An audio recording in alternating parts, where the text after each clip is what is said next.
There is a moment just before you fall asleep where you cease to hold yourself together. And by that, I mean your body lets go, your thoughts begin to dissolve, and your sense of self, and that idea of self is really important in Sleep Token, starts to slip. The mask of the day slips. And for a brief moment, you disappear. But here's the thing, sleep isn't passive. I know it feels like it's just something that happens to you, but biologically, it is something that you allow to happen. And that leads us very nicely into another episode of Science Lessons with Glen. Science Lessons with Glen. I'm going to call this part the science of surrender, because although sleep feels like you're switching off, it's actually a really highly choreographed neurological process. It involves chemicals and hormones and brainwave changes and temperature regulation, memory processing, and all of that kind of goes into a gradual loss of conscious control. Because one of the most fascinating parts of sleep is that your body is preparing for it all day long. Throughout the day, every thought you have, every movement you make, every bit of energy that you use up. And energy isn't just like I am now, moving my hands around, like physical. You thinking uses up energy, and that builds up a chemical called adenosine. Adenosine is essentially the brain's exhaustion marker. So the longer you are awake, the more adenosine builds up in your brain, and it creates what scientists call sleep pressure.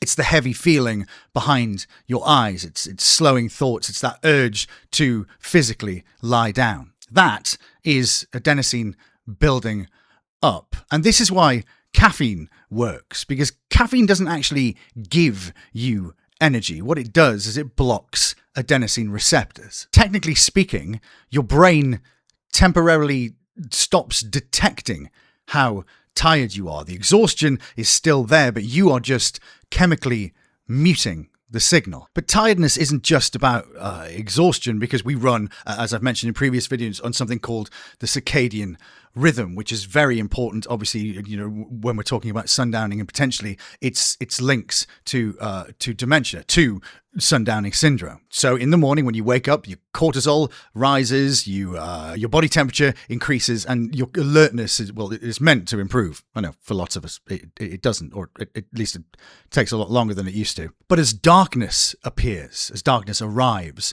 your body starts producing melatonin. Now, melatonin is not a sedative. It's kind of like a biological message that tells you, all right, guys, time to start shutting it down. So as you begin drifting into sleep, your brain undergoes changes. You go from the active, waking beta waves into relaxed alpha waves, and then finally it goes into the much slower theta waves. You are drifting into the world of unconsciousness, and we will touch on the Jungian perspectives on that in a moment. And this is where some people feel like bit weird when they're dropping off to sleep, because you can feel like you're falling, or you're floating, or you can hear voices, and sometimes something jerks you back into the conscious world. Your central nervous system is engaging between two separate states of consciousness, and a brain that perceives danger doesn't want to give up consciousness. So this is where sleep kind of becomes a controlled surrender, because it's one of the only states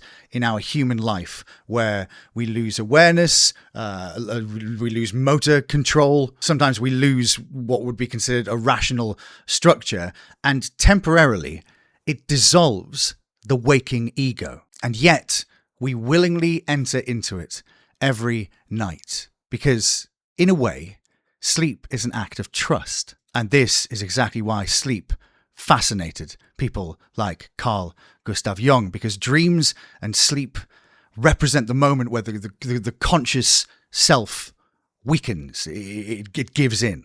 And it is where the unconscious begins to speak more freely. However, it is up to you if you choose to listen, because biologically and psychologically, falling asleep is the closest thing every single day we experience to letting go of ourselves. And I say this as a control freak, where sleep is the one place where losing control kind of feels like relief. And Drag Me Under leads us to water. In the visualizer in a moment, you will see that it is incredibly wet. But most songs about water or about drowning are about fear.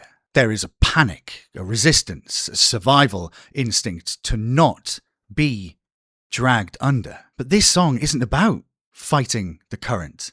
It's about giving in. Drag me under again. And that word again is so pivotal here because this has happened before.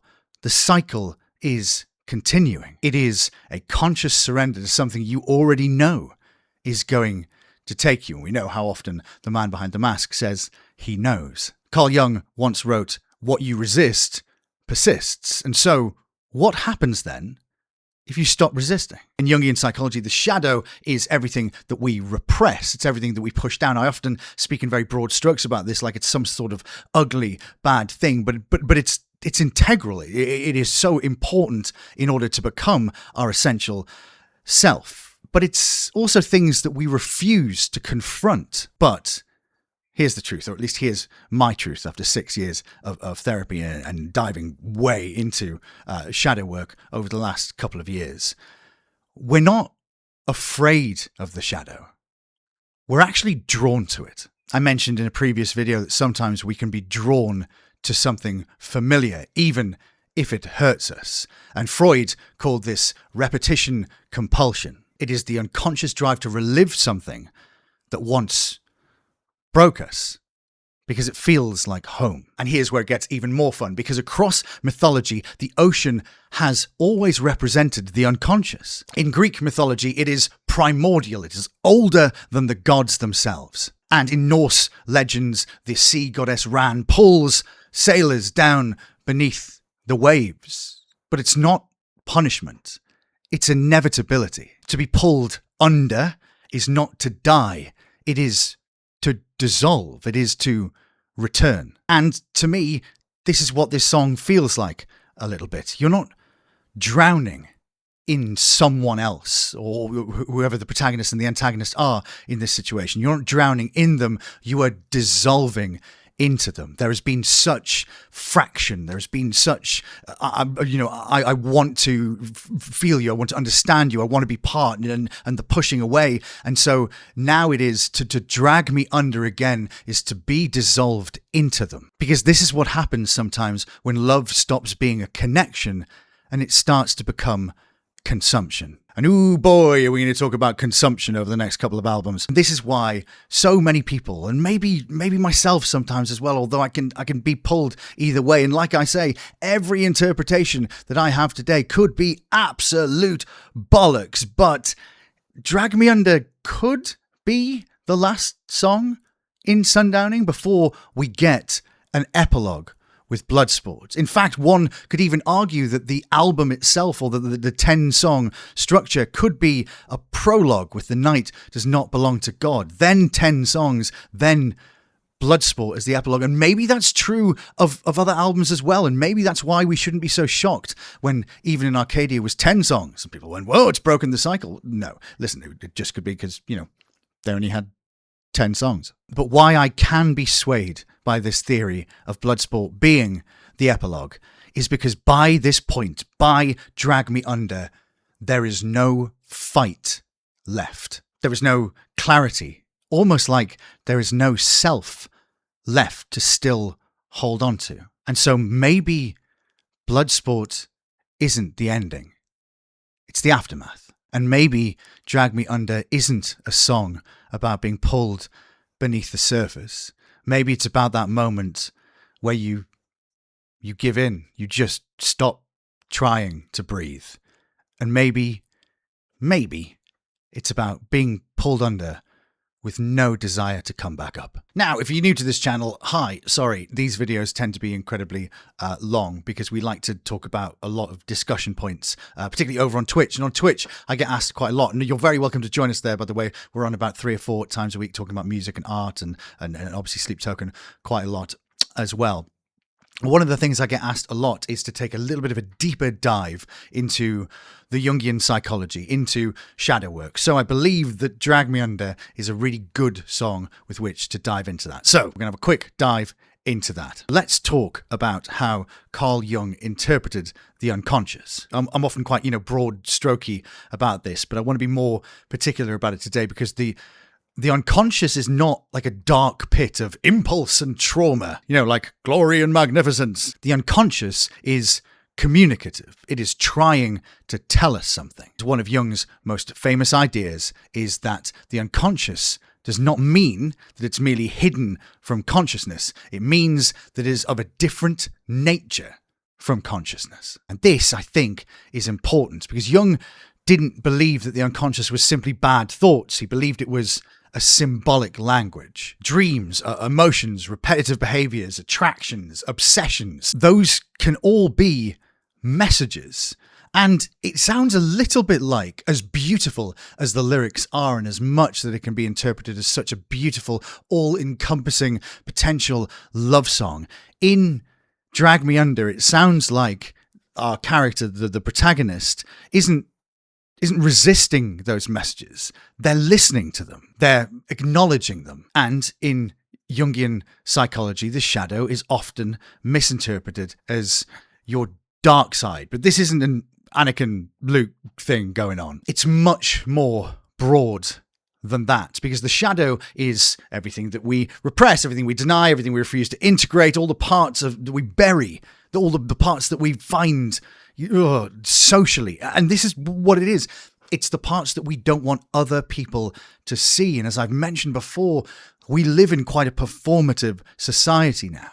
Now, maybe more than ever, one wants to be perceived a certain way on social media. One wants to, to be seen to be fighting the good fight, even if really in here that isn't what they believe. Jung once wrote, "Everyone carries a shadow, and the less it is embodied in the individual's conscious life, the blacker and denser it is." And this line is perfect for talking about Sleep Token, because the more our narrator, our protagonist, suppresses the emotions, the longing, dependency, the grief, or the obsession, well, then the stronger it comes beneath the surface. And that feels like pressure underwater. Jung also wrote, "The unconscious is not just evil by nature. It is also the source of the highest good, not only dark, but also light. Not only bestial, semi-human and demonic, but superhuman, spiritual, and, in the classical sense of the word, divine." And that's an astonishing quote when related to Sleep Token. Because Vessel's descent, or if you want to call it a descent, or the character's descent, is never purely destructive. There is beauty in it. There is transcendence in it. The unconscious itself becomes almost spiritual. And this, in my opinion, is the perfect quote from Jung when related to Drag Me Under. "Until you make the unconscious conscious, it will direct your life, and you will call it fate." And that, I think, is it completely. The repetition, the surrender, the inevitability, the inability to escape the emotional current. Our protagonist is pulled, is dragged by forces that they barely understand. All right, fuck me, I can get wanky about all of this, but I believe that's why we're all here, because we all want to get wanky together. And once again, these are just my interpretations, just because I believe that it is rooted in shadow work, just because I believe that there is, listen, everybody knows, if you've watched me for a while, I keep the sacred text close to me pretty much all the time. By the sacred text, I mean the interviews that Vessel, the man behind the mask, gave between 2017 and 2019, which is the only point of reference that we have where sleep is only ever referred to in the masculine, where we are told that don't get lost in genres, they'll only disorientate you, that we are told that this is something for us to interpret so that we can know ourselves better and therefore know everybody else better as well. It's That is why I do these videos. It's why I love this band. It's because it's the best piece of musical theatre that I've never seen. So before we take a dive into the music and look at the visualizer and then go through the lyrics, as always, let's take a look at this incredible freeware document, which will be linked below, where people have made a deep dive into the sigils. So yeah, let's have a look at that first. So yeah, there we are. By the sigils, by the way, I mean in the visualizer, you'll see in a moment, each of these songs has, if you're new to Sleep Token, has a sigil, like a symbol, but has been layered with potential alchemical symbols. Indeed, there was conjecture about that in and of itself, but there are definitely alchemical symbols in here with which to explain perhaps something else behind the song. A link will be in the description below. So there we go. Number one, straight away we're off with water, off to a good start. That's a fucking obvious one. We're doing all right. Number two is a crucible, of which you would burn something in over the alchemical process, a receptacle, a little more buried in there, but we can still pick it out.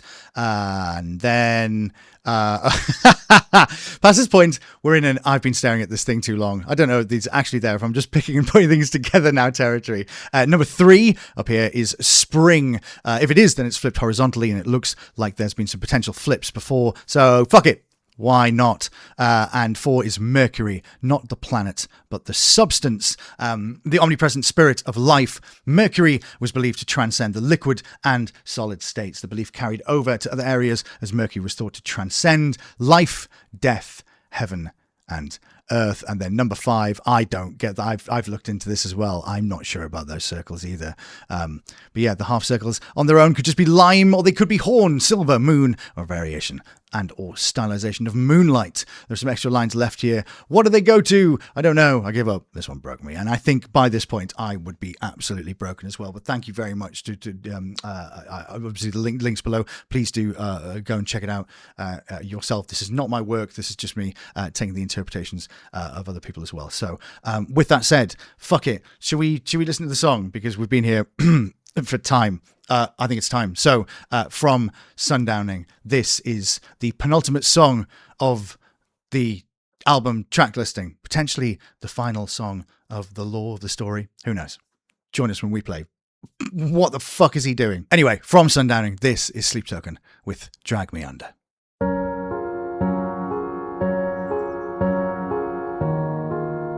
So just one piano line.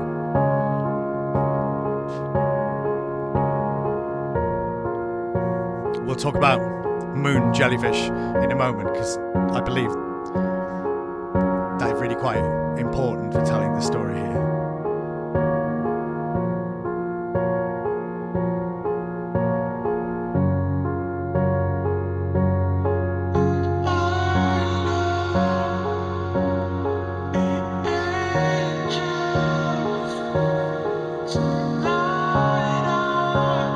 Washed in reverb.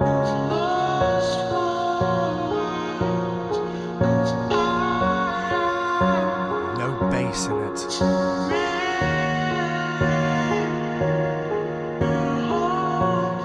Like an underwater siren. These lyrics are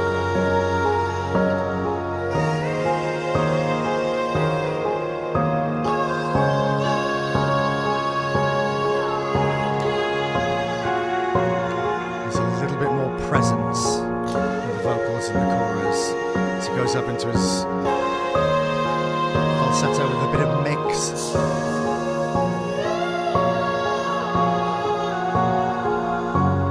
Flicking up into the high register.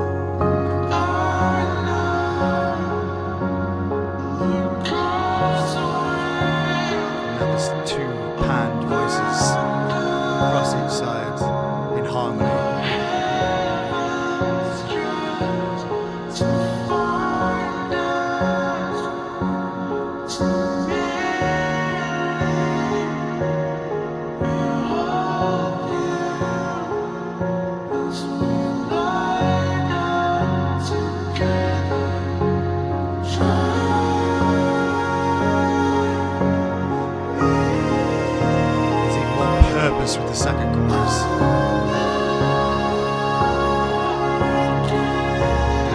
feel with the way he's pushing the keys on the piano. There's more purpose here. Oh, cigarette.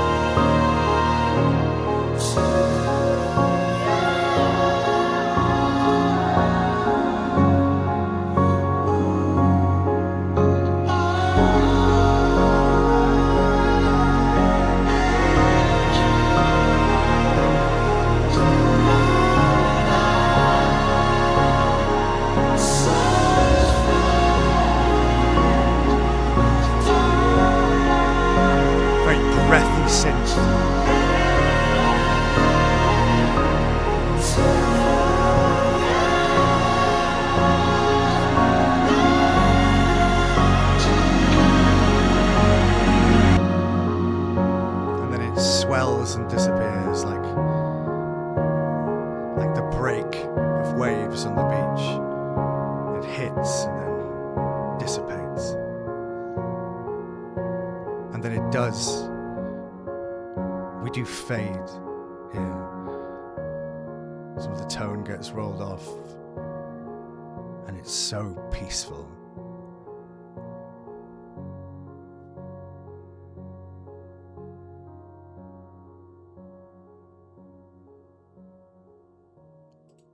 Just realised that's in reverse at the end there. Right, okay.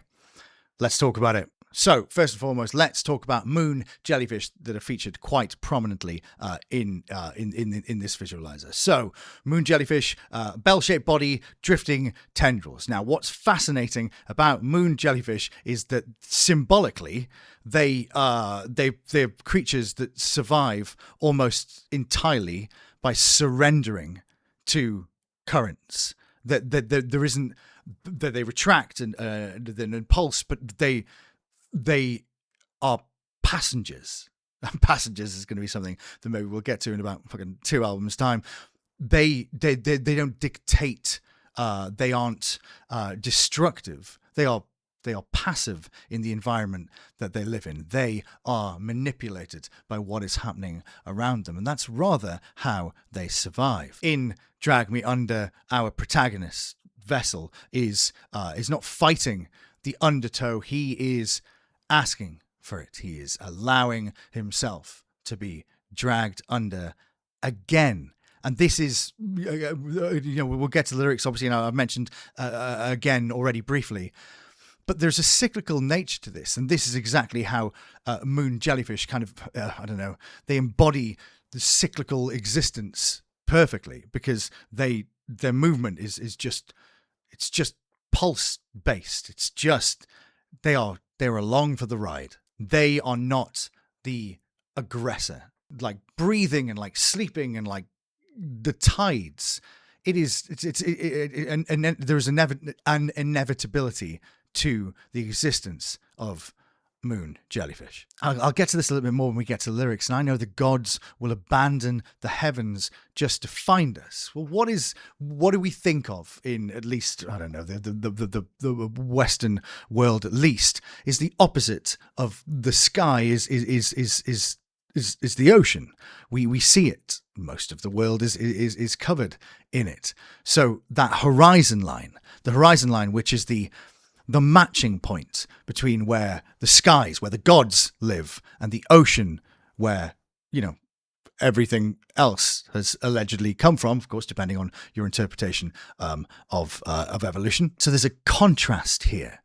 Even before we've even, the ocean is, to be pulled down is sacred as well, isn't it? To give in to the depths, to go back to the primordial ocean that was here before the gods even existed. There is a contrast. There's something really quite beautiful at play here. It is the heaven versus the abyss. It is transcendence versus drowning. It is, consciousness versus unconsciousness, maybe, because we are being drag me into something low, potentially something dark. And moon jellyfish themselves almost become like, how do I put this, archetypal creatures of the conscious. They're soft. They're malleable. They're ancient. They are emotion without skeleton, because they don't have a brain. They don't have a heart. They don't have any bones. They are malleable, but they are inevitable. They have been around for fucking ever. They're just nervous systems floating through water. And I suppose this is how Drag Me Under feels a little bit emotionally. It's just about sensation. It's just about surrender. There is no resistance. There is no structure. There is just the feeling. And so musically, it is very, very soft. It isn't offensive. It's very, I don't want to use the word tinny, but it's very thin, very light, very soft. There isn't any aggression here.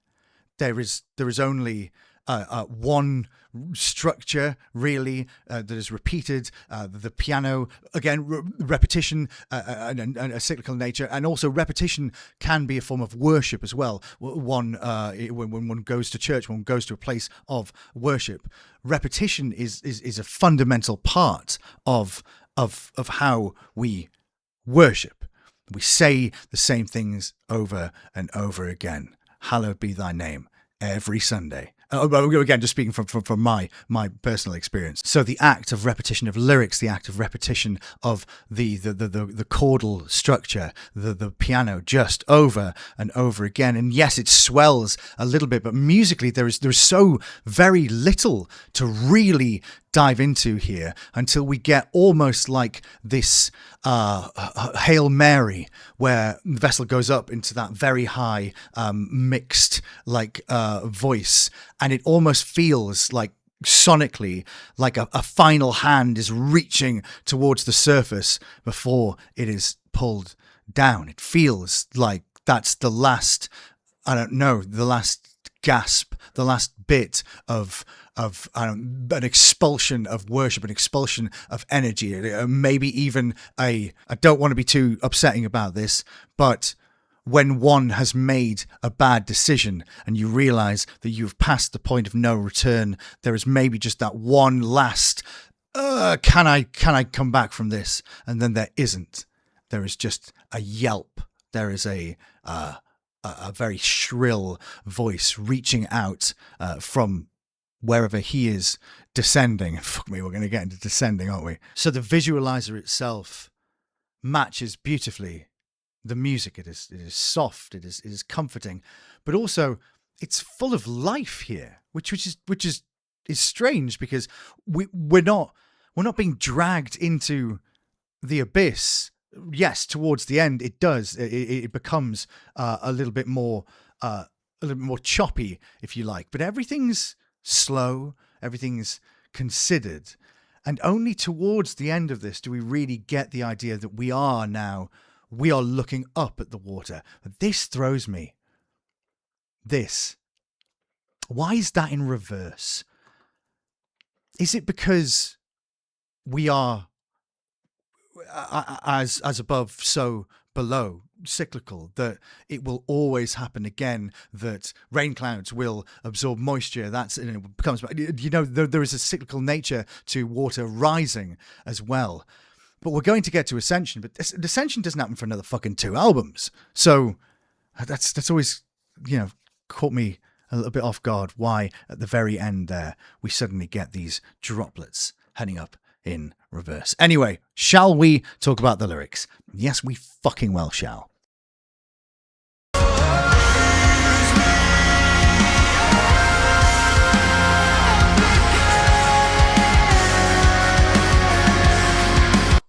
It's the same descending scale. We've got fuck me, this is brilliant. Imagine fucking 7 years to put this together. It's the same scale. Raise me up again. So we have that black and white. We have the contrast there in the lyrics. Raise me up again. The same scale, the same melody is being used. I talk a lot on Twitch about motifs, particularly in musical theatre, and how you put motifs in, and how structure is added to, or rather, story is told by musical structure that is there. It's in there, but you're not really meant to hear it. It's meant to be an acknowledgement that you go, and it makes you feel a certain way. All right, to the lyrics. Now, not a lot of lyrics really in this song. Three verses, I suppose, one chorus that is repeated, but some of the most emotionally, I don't know, responsive, designed to give us an emotional response. I know a lot of people, and I myself, will say on like TikTok or whatever, that when people, you can say, I love you. You can say, you look nice. You can say, but the man behind the mask, the writer of these songs, has found so many ways in which to bend and manipulate and use the English language in a way that is almost beyond poetic. And I know the angels tonight. Immediately we start with, and I know the angels tonight are as lost for words as I am. So let's break that down. If you've never watched one of my videos before, by the way, sometimes I try and pull these lyrics out into like a more of a monologue, or not just to think about the melodic syntax and how it's constructed within the music, but to think about it just as perhaps a piece of poetry or a monologue or a dramatic reading, or however you would like to think about it. So, and I know the angels tonight are as lost for words as I am. So he knows. He knows. He always fucking knows. Vessel, our protagonist, always seems to know without knowing. I know, unless it's it's happened before, and he knows because this is cyclical. This is something that has happened. Drag me under again. Do it again. Do this to me again. I know because this has happened to me before. I know the angels tonight, not the gods. Now, when Vessel, the mask, our protagonist, talks about gods, he normally seems that they've either let him down or he's angry at them, but we are led to believe that sleep, that he, the masculine deity called sleep, is one of a number of gods. But now he's talking about angels, and that strikes me as not curious, but certainly interesting. I know the angels tonight, the guardians, not the big bads, the guardians, and I know the angels tonight are as lost for words as I am. To merely behold you, fucking hell.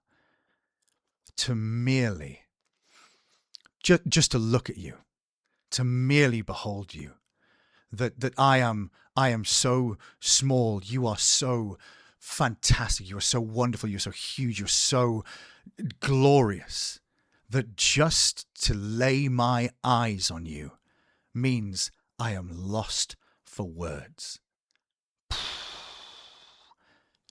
As we lie down together, the worship in that even if this is, let's just strip it all back to just, could be a love song, could be somebody singing, and if it is, let's think about it from that perspective, to lie down next to somebody, to behold them, to go, there are angels, there are the same people who told Mary that she was going to have a son who was both divine and human, the same angels that prayed with Jesus in the Garden of Gethsemane till his sweat turned to blood, the same angels that are there as the right hand, the armies of gods. And again, angels aren't always positive as well. Even now in heaven, there are angels with savage weapons. So fuck me, I wish I could remember where that's from. A verse from St. Paul stays with me. It is perhaps the strangest passage in the Bible, in which he writes, "Even now in heaven there were angels carrying savage weapons." To use the juxtaposition that it is not only how I feel, it is that the messengers of God would be speechless just to look at you as we lie down together. Obviously the implication going to bed and to sleep, or to fuck, to whatever, just to, as we lie down together, you and I. This is happening. This isn't fake. We are going to lie down together.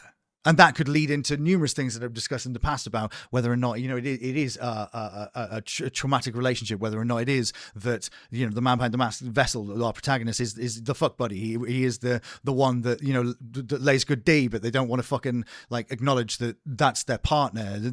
Maybe they're just, they're from the wrong side of the tracks, whatever it may be.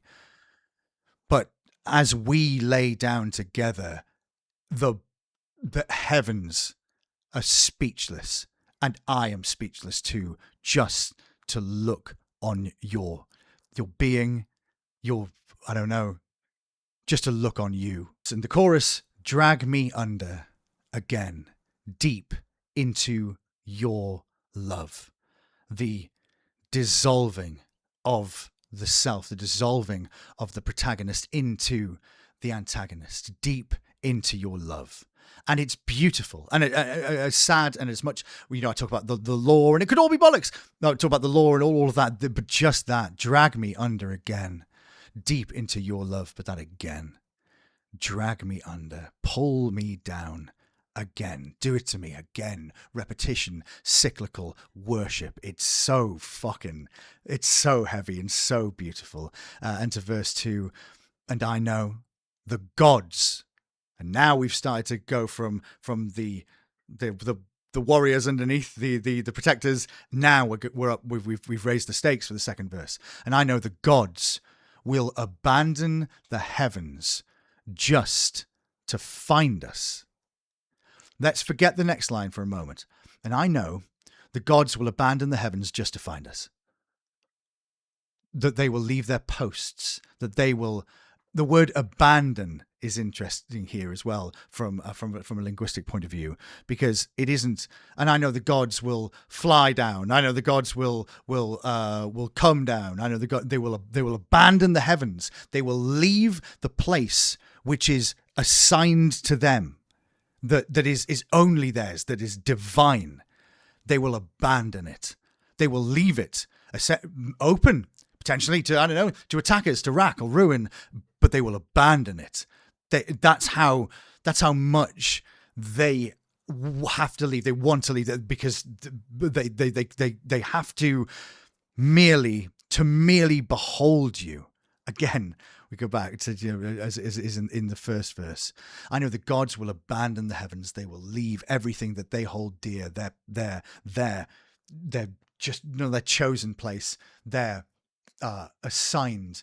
They're betrothed, the place that is theirs. They'll abandon it to merely behold you as we lie down together. Now, let me throw a curveball here for a moment, because to behold you as we lie down together, does that mean that as they lie down together, again, could be sex, could be sleep, could be whatever, they are they're abandoning it to see that moment happening?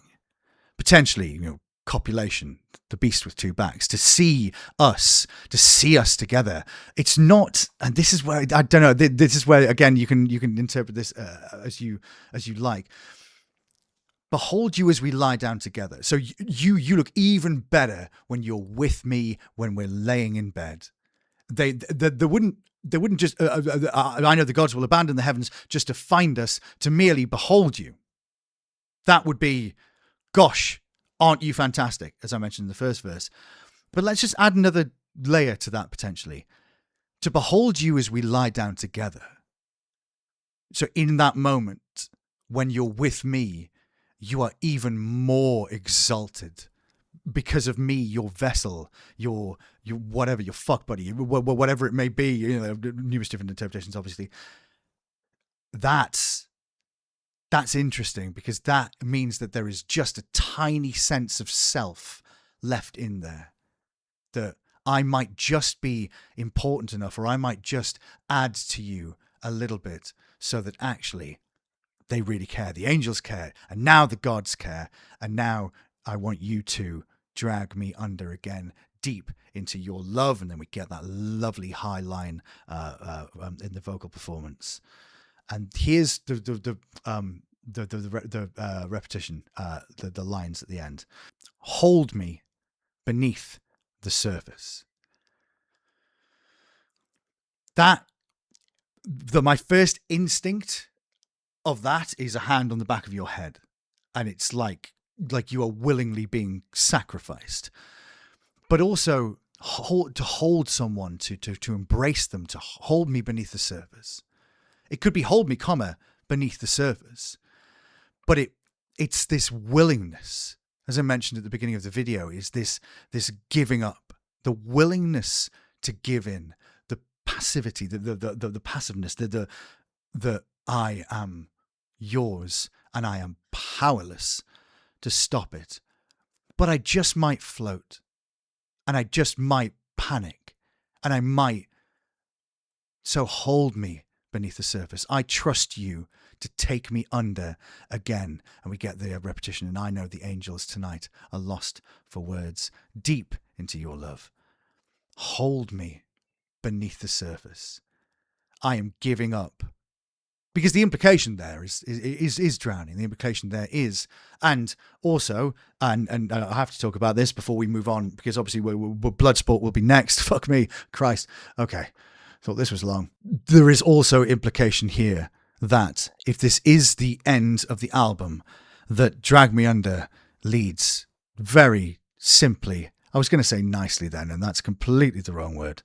It leads very simply, very chronologically into Atlantic. And maybe for our protagonist, there is actually nobody there at all. Maybe this is just submission to the shadow. Maybe this is an admission that I can't do this on my own. Hold me beneath the surface. I need you to hold me down here, because otherwise I will never ascend. I don't know, man. Could be fucking anything. That's the thing. That's what I always say. Could be a load of shite. Could be a load of bollocks. But gosh, I'll take it being a load of bollocks to have a band that intrigue me and fascinate me in such a way that, like I said, the best piece of musical theatre I've never seen. We are at the end of Sundowning. We have one final song to go. And it's that one. It's Bloodsport. So we will get to that on the next one. Thank you so much for watching today. Again, comments. I would love to hear your interpretations. Also, there was stuff in the visualizer as well that we discussed at length on Twitch. If you would like to, by the way, if you would like to go and follow me on Twitch, that'd be amazing. We as I say, we're on there about 3, 4, sometimes 5 times a week talking about music. There's Wheel of Your Tunes where you get to choose the songs, and then we all do some analysis with it together. And obviously, I offer my own opinion. But if you do want to go back and go into our really, really like 3 or 4 hour deep dives into the likes of Drag Me Under, etc., on screen now, all of my supporters on Ko-fi. I literally could not do any of this. I couldn't do the research. I couldn't spend the time making these videos. I just wouldn't be able to do anything if it wasn't for you guys. So thank you all so very much. And of course, if you become a member on Ko-fi, you do get access to all of the VODs from Twitch. You get access to I used to say hundreds of hours. Now there's thousands of hours of exclusive content there. You get early access to videos. You get bloody hell. You get there's commissions. There's merch. Oh yeah, there's merch as well on screen now. There's merchandise. If you would like to, there's Emptiest Power, the new design that just came out. This new design's coming this week. There's all sorts. What else is there? There's Twitch. There's Ko-fi. There's here. Oh yeah, and if you do want to like and subscribe for more stuff, obviously I don't just do Sleep Token videos. There's a bunch of other stuff as well. But this band has piqued my interest. My every little bit of wankiness that I love about lyricism and performance and theatricality and music and artistry and lore and storytelling. Oh, it just does it for me so fucking much. And I suppose if you're still watching this part of the video, then it probably does it for you too. I've probably forgotten a load of things. Thank you to everybody. Thank you to all my members on Ko-fi. Thank you to all of my mods. And again, yeah, if you'd like access to the Discord as well, if you'd like to become a member on Ko-fi, there's a members only Discord as well attached to that, which is community led, where we talk about love and art and music and you know, all of that good shit that keeps us going. So chaps, thank you so very much for joining me for this one. The next and last port of call for sundowning is Bloodsport. So strap in, everyone, and I shall see you for the next one.